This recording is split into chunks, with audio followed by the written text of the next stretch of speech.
Azərbaycan və Qazaxıstan arasında strateji tərəfdaşlıq və müttəfiqlik münasibətləri haqqında müqavilənin imzalanmasından 20 il ötür. Bu münasibətlə Azərbaycan və Qazaxıstan liderləri bir-birlərini təbrik ediblər. Prezident İlham Əliyev vurğulayıb ki, dövlətlərarası əlaqələrimizin strateji mahiyyətini özündə əyani şəkildə əks etdirən bu tarixi sənəd bütün səviyyələrdə fəal siyasi dialoqun inkişafına, iqtisadi, ticari, humanitar və digər sahələrdə səmərəli tərəfdaşlığın genişləndirilməsinə əlverişli zəmin yaradıb. Qardaş ölkə və etibarlı strateji tərəfdaşımız olan Qazaxıstanla əlaqələrimizin hazırki səviyyəsi məmnunluq doğurur. İki tərəfli gündəliyimizdə duran məsələlərin əhatə dairəsi gündən-günə genişlənir və yeni məzmunla zənginləşir.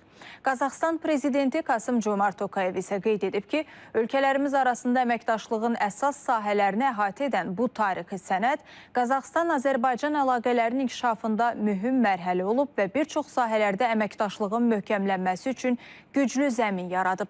Təbriklərdə Azərbaycan-Qazaxıstan ənənəvi dostluq əlaqələri və strateji tərəfdaşlığının bundan sonra da birgə səylərlə yüksələn xətt üzrə inkişaf edəcəyinə əminlik vurğulanıb.